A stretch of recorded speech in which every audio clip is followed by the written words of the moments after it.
συνέχεια έχουμε τον καθηγητή κύριο Νικόλαο Τσιράκη, καθηγητή Θεολογικής Σχολής του Πανεπιστημίου Αθηνών, ο οποίος θα μας πει το θέμα «Ιδωλολατρία στα συγγράμματα των απολογητών».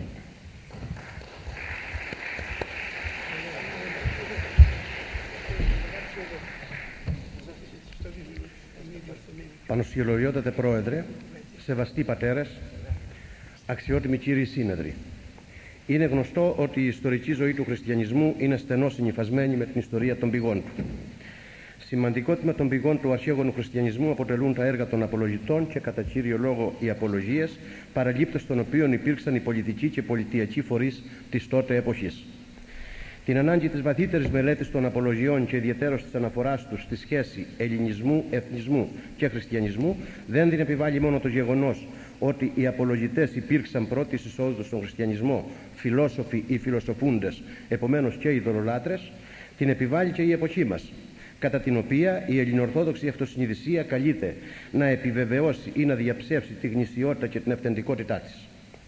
Την τελευταία άποψη θεωρούμε πολύ σημαντική αν τη συνδέσουμε με την ιστορική συγκυρία της παρατεταμένης υποχώρησης των ανθρωπιστικών και κλασικών εν γέννη σπουδών και το αυτονόητο κατά την κρίση μας χρέος της Ορθόδοξης Θεολογίας, όχι απλώς να ανταποδώσει τη φιλοφρόνησή της στην κλασική ελληνική παιδεία για όσα η τελευταία προσέφερε στον αρχαίγονο χριστιανισμό, αλλά και να σταθεί αρρωγός και θερμός συμπαραστάτης του σύγχρονου ανθρώπου, ο οποίος παραπέει αναζητώντας με αγωνία το πνευματικό του στίγμα στο λυκαβιές της τρίτης μετά Χριστόν χιλιετίας, πέρα ή κάτω από τα ηχηρά κηρύγματα της παγκοσμιοποίησης και της νέας τάξης πραγμάτων.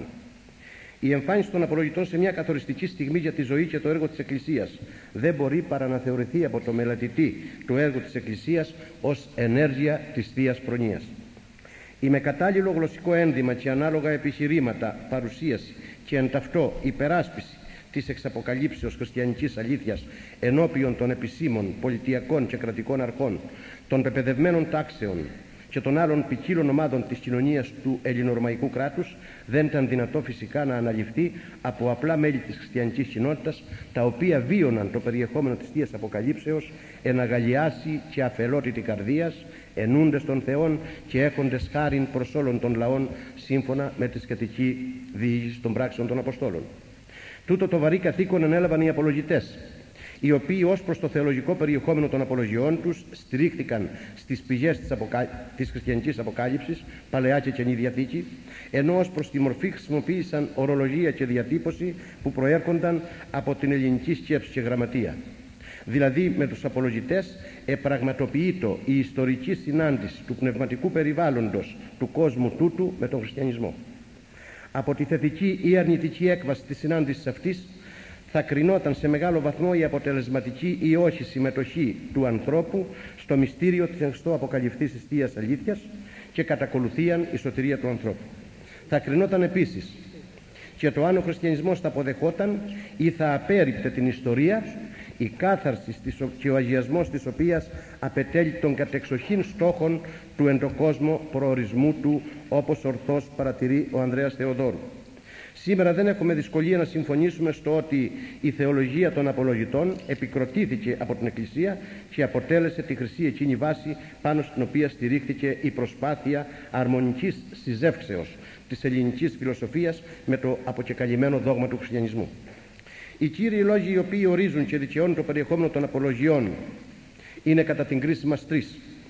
Ο πρώτος αναφέρεται στην άδικη και συγχρόνως αήθη επίθεση εναντίον των χριστιανών και εξηγεί σχεδόν αφ' αυτού γιατί οι απολογητές ανέλαβαν την υπεράσπιση των καταδιωκόμενων χριστιανών. Οι χριστιανοί αποτελούσαν το υγιέστερο τμήμα των πολιτών του κράτους με το να πιστεύουν στον αληθινό Θεό και να τηρούν στη ζωή τους το θέλημά του. Ο δεύτερος λόγος αναφέρεται στην κριτική εναντίον της ειδωλολατρίας και των ποικιλώνυμων θεών της. Και ο τρίτος στην προβολή και συγχρόνως στην έκθεση ή διατύπωση της περί του αληθινού Θεού πίστεως της Εκκλησίας. Είναι, θα λέγαμε, το ευαίσθητο και συγχρόνως το κρίσιμο σημείο των απολογιών. Το γιατί δεν είναι δύσκολο να το μαντέψουμε. Οι απολογίες απευθύνονται μέσω των κυρίων παραληπτών τους σε ένα ποικίλο πολιτικο-θρησκευτικό, πνευματικό και φιλοσοφικό περιβάλλον και πρέπει από τη μία πλευρά να επηρεάσουν θετικώς τους εθνικούς, δηλαδή τους ειδωλολάτρες, υπέρ της νέας πίστεως και από την άλλη να ενισχύσουν και να στηρίξουν το φρόνημα των χριστιανών σε μια πολύ κρίσιμη για την Εκκλησία ιστορική συγκυρία. Το έργο τους μπορούσε με την ίδια σχεδόν ευκολία να επιστήρει τον έπαινο και το ενδιαφέρον, αλλά και τον ψόγο και την απόρριψη. Σχετικά με την αντιμετώπιση της ιδωλολατρίας από τα κείμενα των απολογιών, θα θέλαμε να κάνουμε την ακόλουθη σημειολογική παρατήρηση.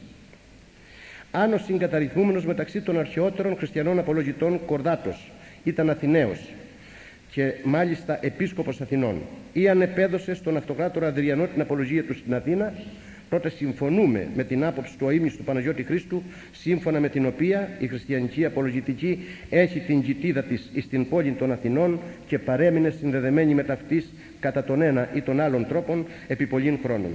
Στο πολύ μικρό απόσπασμα πάντως της απολογίας που διασώζεται του Κορδάτου δεν γίνεται καμία αναφορά ούτε στην ελληνική φιλοσοφία ούτε στην ιδωλολατρία. Αναφορά σε θέματα ιδωλολατρίας γίνεται στη συνέχεια σε όλες τις απολογίες. Ο τρόπος παρουσίας των σχετικών στοιχείων, ο βαθμός έντασης στη λεκτική διατύπωση και η τοποθέτηση έναντι της ιδωλολατρίας είναι στοιχεία ανάλογα προς το συγγραφέα του απολογητικού κειμένου, του παραλήπτη των παραληπτών της απολογίας και του σκοπού τον οποίο επιδιώκει ή θεραπεύει η απολογητική προσπάθεια. Έτσι, ο κατατασσόμενος στους απολογητές αβέβαιης προέλευσης Ερμίας, στην πραγματεία του με τον σκληρό τίτλο «Διασυρμός των έξω φιλοσόφων», λαμβάνει ως αφορμή το γνωστό χωρίο του Αποστόλου Παύλου «Η γάρ σοφία του κόσμου του μορία παρά το Θεό εστι», για να απαξιώσει τους φιλοσόφους, οι οποίοι όχι μόνο δεν εκθέτουν τα δόγματά τους σύμφωνα με το πνεύμα του αγιογραφικού λόγου, αλλά ούτε σύμφωνα ούτε ομόλογα προς αλλήλους.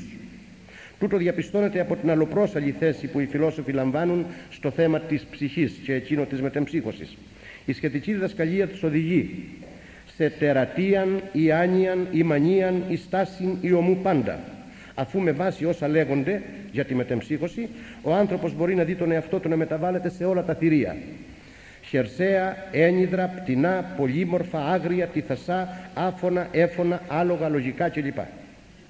Εκμεταλλευόμενος μάλιστα ο Ερμίας τους λόγους του Σοκράτη στον μύθο του φτερωτού άρματος, λέγει για τον Πλάτωνα με κάποια δόση ηρωνίας: «Πώς γαρουμέλο πιστεύειν φιλοσόφο το διός άρμα πεποιηκότη».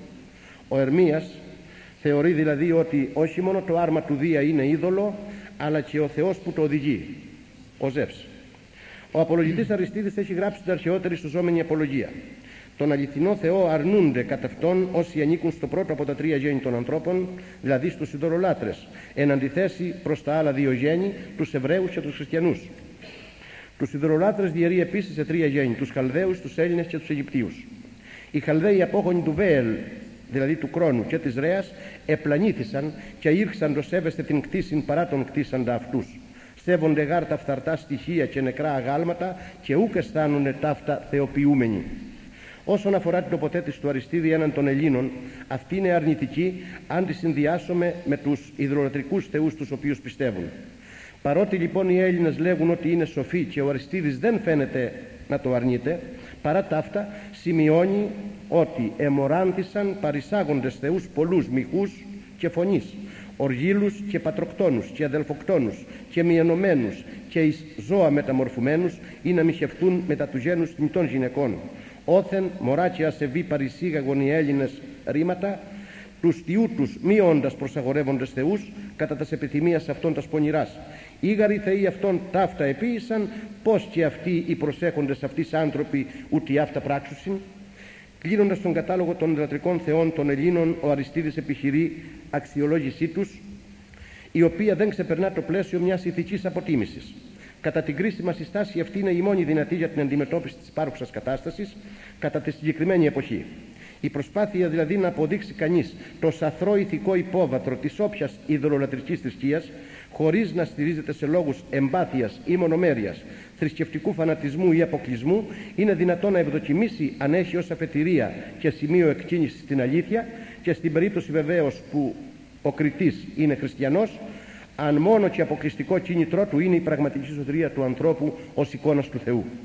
Δεν θα ήταν επομένως υπερβολή να πούμε στο σημείο αυτό ότι όπως η επί του όρους ομιλία του Χριστού αποτελεί κείμενο πρακτικού και ηθικού περιεχομένου, κανόνα ζωής εν Χριστώ, έτσι και ο τονισμός από τον Αριστίδη της ηθικής ανωτερότητας του χριστιανισμού έναντι των ιδωλολατρικών θρησκειών της ελληνικής μη εξαιρουμένης αποτελεί το πρώτο σκαλοπάτι το οποίο οδηγεί στη θεολογία της κένωσης, του Σταυρού, της Ανάστασης του Χριστού και της σωτηρίας του ανθρώπου. Για τους λόγους αυτούς κρίνουμε τουλάχιστον βεβαιασμένη την τοποθέτηση όσων υποστηρίζουν ότι οι απολογητές ασχολούνται στα κείμενά τους μόνο με ηθικά θέματα.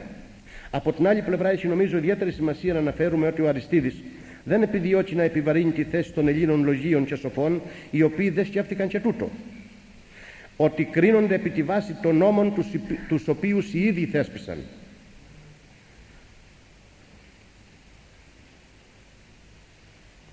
Οι σχετικοί συλλογισμοί παρουσιάζουν ιδιαίτερο ενδιαφέρον. Αν οι νόμοι, λέγει ο Αριστίδης, είναι δίκαιοι, τότε είναι άδικοι οι θεοί που διέπραξαν παρανομίες όπως αλληλοκτονίες, φαρμακίες, μοιχείες, κλοπές και αρσενοκητείες. Αν πάλι όλα αυτά καλώς τα έπραξαν, είναι άδικοι οι νόμοι γιατί θεσπίστηκαν εναντίον των θεών. Όμως οι νόμοι είναι καλοί και δίκαιοι γιατί επενούν τα καλά και απαγορεύουν τα κακά. Άρα τα έργα των ιδωλοτρικών θεών είναι παράνομα και κατά συνέπεια είναι παράνομοι οι θεοί των Ελλήνων και όλοι όσοι εισήγαγαν τέτοιους θεούς είναι ένοχοι τιμωρίας και συγχρόνως ασεβείς. Αν λοιπόν οι διηγήσεις των ποιητών και λοιπόν συγγραφέων περί των θεών είναι μυθικές, δεν είναι τίποτε άλλο παρά μόνο λόγια. Αν είναι φυσικές, δεν είναι θεοί αυτοί που τις προκάλεσαν ή που έπαθαν σύμφωνα με αυτές. Αν είναι αλληγορικές, είναι απλώς μύθοι. Από τους συλλογισμούς αυτούς αποδεικνύεται κατά τον Αριστίδη ότι όλα περί των ιδωλοτρικών θεών είναι πολύ θεασεβάσματα πλάνης και απολίας, δηλαδή είδωλα, ενώ ο άνθρωπος καλείται να υπερβεί τα έργα του τεχνίτη και να βρει τον δημιουργόν του τεχνίτου, τον αληθινό Θεό. Ο Αθηναγόρας τώρα, αν και απολογητής του χριστιανισμού, δίδει στο έργο του περισσότερο φιλοσοφικό παραθεολογικό χρώμα.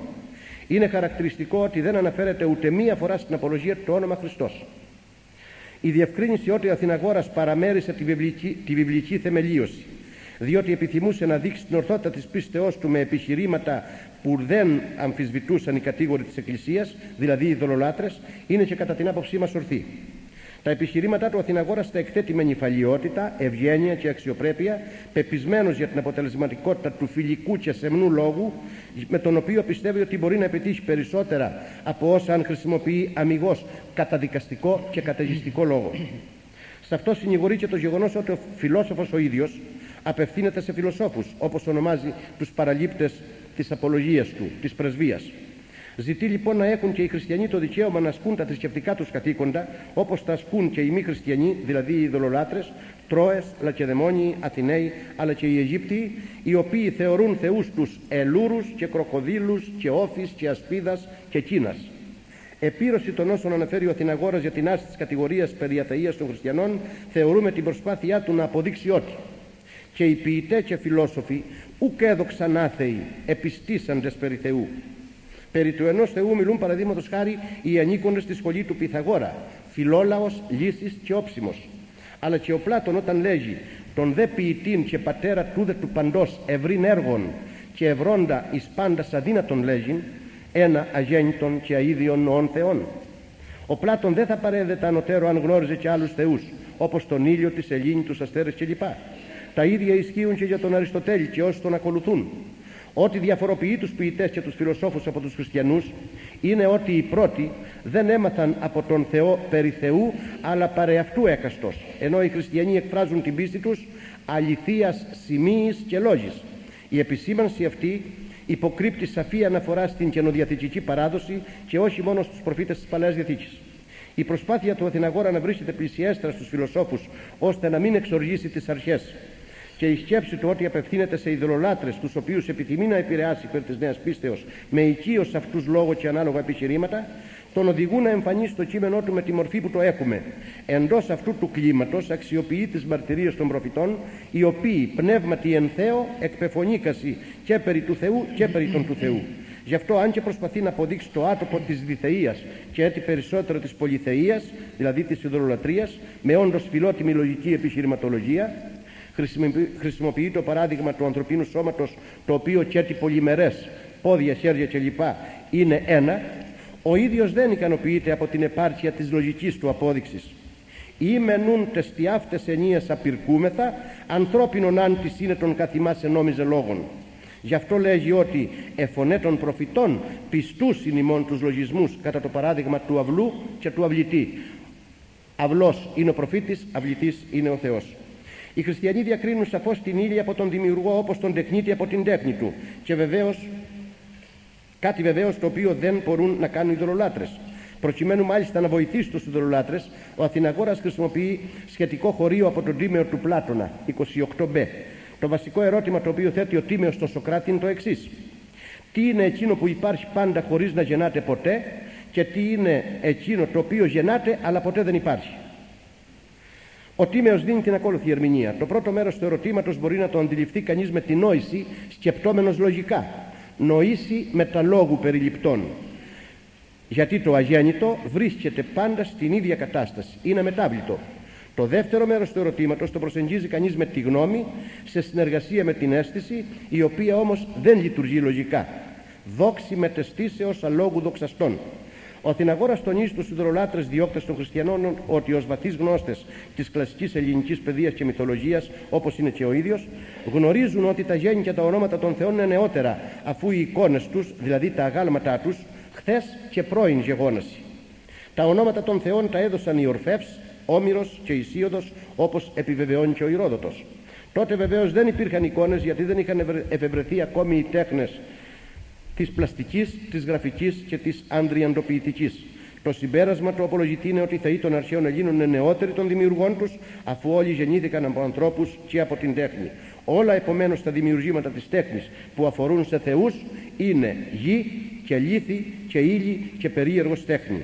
Δηλαδή και οι εικόνες των θεών δεν είναι γνήσιες, αφού οι θεοί που εικονίζονται σε αυτές, δηλαδή στα αγάλματα, δεν υπάρχουν.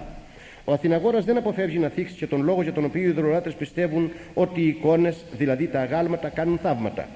Δράστες των νομιζομένων θαυμάτων είναι οι δαίμονες ως φετεριστές των ονομάτων των θεών. Ότι όμως οι δαίμονες δεν είναι θεοί το επιβεβαιώνουν και μαρτυρίες φιλοσόφων, όπως του Θαλή, ο οποίος ομιλεί περί θεού, δαιμόνων και ηρώων, και του Πλάτωνα, ο οποίος ομιλεί περί αγενήτου θεού, πλανητών, απλανών αστέρων και δαιμόνων. Είναι μάλιστα αξιοσημείωτη η προσέγγιση του Αθηναγόρα όταν ομιλεί περί του φτερωτού άρματος, το οποίο οδηγεί ο μέγας ηγεμόν εν ουρανό Ζεύς. Δεν πρόκειται βεβαίως για τον Δία, αλλά έστι εν τούτο όνομα το ποιητή των όλων. Ο Πλάτων δηλαδή χρησιμοποιεί το όνομα του Δία, επειδή δεν μπορούσε να χρησιμοποιήσει για τον Θεό άλλο όνομα πλέον σημαντικό και δημόδες. Η αταξία την οποία έφεραν στη γη οι άγγελοι εκπεσόντες των ουρανών, και κυρίως ο άρχον της ύλης, ο οποίος εναντία το αγαθό του Θεού επιτροπεύει και διοικεί, απασχολεί τον Αθηναγόρα. Ο απολογητής καταφεύγει σε ένα απόσπασμα του Ευρυπίδη, το οποίο ο μεγάλος τραγικός φέρεται να λέγει: συχνά με απασχόλησε τον ψυχικό μου κόσμο αν η τύχη ή ένας δαίμονας κυβερνά τα ανθρώπινα πράγματα. Γιατί παρελπίδα και παρά το δίκαιο, άλλοι χάνουν το σπιτικό τους εγκαταλελειμμένοι από τον Θεό, ενώ άλλοι είναι ευτυχισμένοι.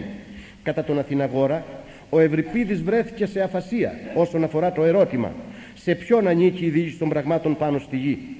Καταλήγει λοιπόν ο απολογητής στο συμπέρασμα ότι πίσω από όλες τις εσχρές πράξεις των ιδωλολατρικών θεών κρύπτονται δαίμονες, αφού ο Θεός τελείως αγαθός όν, αηδίως αγαθοποιός εστίν.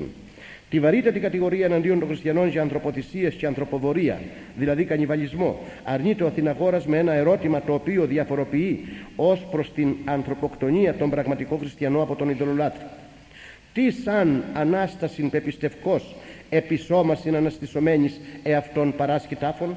Ο Θεόφιλος τοποθετείται εναντίον των ειδωλατρών στην εργασία του προς αυτόλικον με ιδιαίτερα σκληρό και αυστηρό τρόπο, αρχίζοντας από τους Έλληνες φιλοσόφους, οι οποίοι δόξης καινής και ματέου πάντες εραστέντες, ούτε αυτοί το αληθές έγνωσαν, ούτε μην άλλους επί την αλήθειαν προετρέψαντο. Για να ενδυναμώσει την πρότασή του ότι απάντων πραγμάτων η πίστης προηγείται, ο Θεόφιλος κάνει χρήση παραδειγμάτων από την καθημερινή ζωή. Κανένας παραδείγματος χάρη δεν μπορεί να διαπλέψει τη θάλασσα αν δεν πιστέψει στο πλοίο και τον πλοίαρχο, ή να θεραπευτεί αν δεν πιστέψει στο γιατρό, ή να μάθει μια τέχνη ή μια επιστήμη αν δεν πιστέψει στο δάσκαλο. Βασικό για την ειδωλατρική πίστη είναι το ερώτημα στον αυτόλικο. Πιστεύεις τα υπό των ανθρώπων γενόμενα αγάλματα θεούς είναι και αρετάς ποιήν, το δε ποιείς αντί σε Θεό απιστής, δίνας θέσε μεταξύ ποιήσε? Το ερώτημα αυτό οδηγεί τον απολογητή να διατυπώσει με βεβαιότητα την άποψη ότι τα ονόματα των αρχαιοελληνικών θεών ονόματα εστί νεκρών ανθρώπων, είτε πρόκειται για τον τεκνοφάγο Κρόνο ή για τον Δία, στον οποίο αναφέρονται τα περί αδελφοκητείας και μοιχείας και παιδοφторίας. Τα στοιχεία του Θεοφύλου προέρχονται από αρχαίους συγγραφείς και ποιητές. Ταύτα γάρ, ούχ ημείς φαμέν, αλλά καθημάς συγγραφείς και ποιητέ κηρύττουσιν. Είναι χρήσιμο επίσης να επισημάνουμε ότι ο Θεόφιλος δεν εκφράζεται εναντίον της ιδωλολατρίας με επιπολαιότητα και έπαρση ή προκατάληψη. Εκφράζεται με ταπείνωση και επίγνωση για το περιεχόμενο της συνομιλίας του με τον Αυτόλικο, ο οποίος ενδεχομένως, ο Αυτόλικος, δεν έχει κατανοήσει όσα περί χριστιανισμού έχει μελετήσει.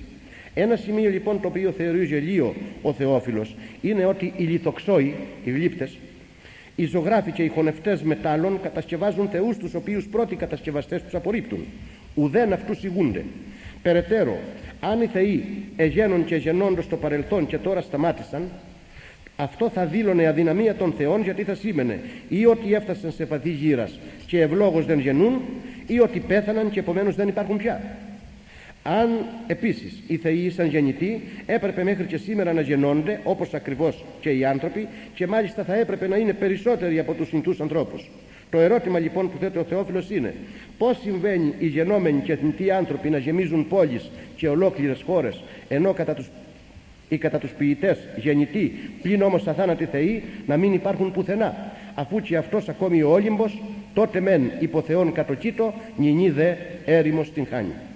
Ο Θεόφιλος τονίζει περαιτέρω τη διαφωνία μεταξύ φιλοσόφων και ποιητών όσον αφορά τον τρόπο ύπαρξης του Θεού. Γενική είναι η αντίληψη ότι η ύλη προηγείται των ιδωλατρικών θεών, αφού ο Όμηρος θεωρεί τον Θεό τον ωκεανό, ενώ ο Ησίωδος ομιλεί για τη γέννηση των θεών χωρίς να ορίζει δημιουργό του κόσμου. Ο Τατιανός καταρρυθμείται και αυτός μεταξύ των σκληρών κατηγόρων του χριστιανισμού. Υπάρχει άποψη ότι η επιθετικότητα του Τατιανού οφείλεται εναντίον των Ελλήνων, οφείλεται ή πρέπει να αναζητηθεί στην πιθανή βαρβαρική καταγωγή του. Προφανώς δε και στο ότι οι Έλληνες με τον Μέγα Αλέξανδρο είχαν κατακτήσει την πατρίδα του. Η αλλαγή πλεύσης, και θα τελειώσω, από την κατεύθυνση που ήδη περιγράψαμε γίνεται με τον Ιουστίνο, τον φιλόσοφο και μάρτυρα, οπότε παρατηρείται μια καταρχήν ο λιγότερο μονόπλευρη κρίση της ελληνικής σοφίας, και αυτό γίνεται με τη διδασκαλία περί λόγου. Ο λόγος ως όρος έλγει την καταγωγή του βεβαίως από τη Στοά, αλλά ο Ιουστίνος θα αχθεί στη σκέψη ότι κάθε καλό και αληθινό της θύρατεν σοφίας και των εθνικών θρησκειών εν γέννη κατάγεται από τον λόγο. Στο λόγο οφείλεται η άποψη ότι σε όλες τις θρησκείες βρίσκονται θεοφώτιστοι άνδρες. Εντός αυτού του πλαισίου κατανοεί τη στάση του Ιουστίνου έναντι της ελληνικής φιλοσοφίας. Ο λόγος είναι σαφής. Ούχ ότι αλότρια εστί τα Πλάτωνος διδάγματα του Χριστού, αλότι ούκια στη παντιόμια, ως περούνται τα των άλλων, στοικόντε και ποιητών και συγγραφέων, έκαστος γάρα από μέρους του σπερματικού λόγου, το συγγενές ορών καλώς ευθέγξατο. Προς την ίδια κατεύθυνση οδηγούν και οι ακόλουθες θέσεις του Ιουστίνου. Οι άνευ λόγου βιώσαντες άχρηστοι και εχθροί το Χριστό ήσαν και φωνής των μεταλόγου βιούντων. Οι δε μεταλόγου βιώσαντες και βιούντες χριστιανοί και άφοβοι και ατάραχοι υπάρχουσι. Περαιτέρω, οι μεταλόγου βιώσαντες χριστιανοί εσύ κανάθιοι ενομίστησαν, ήον εν έλυση μεν Σοκράτης και Ηράκλητος και οι όμοιοι αυτής, εν βαβάρις δε Αβραάμ και Ανανίας και Αζαρίας και Μισαήλ και άλλοι πολλοί. Κλείνοντας, θα ήθελα να τονίσω ότι ο δρόμος των απολογητών δεν ήταν όντως εύκολος. Το παράδειγμα τους όμως είναι και θα πρέπει να είναι πάντοτε οδηγός στην πορεία της στρατευμένης Εκκλησίας, με τις επιβαλλόμενες βεβαίως εκάστοτε διορθωτικές κινήσεις. Ευχαριστώ.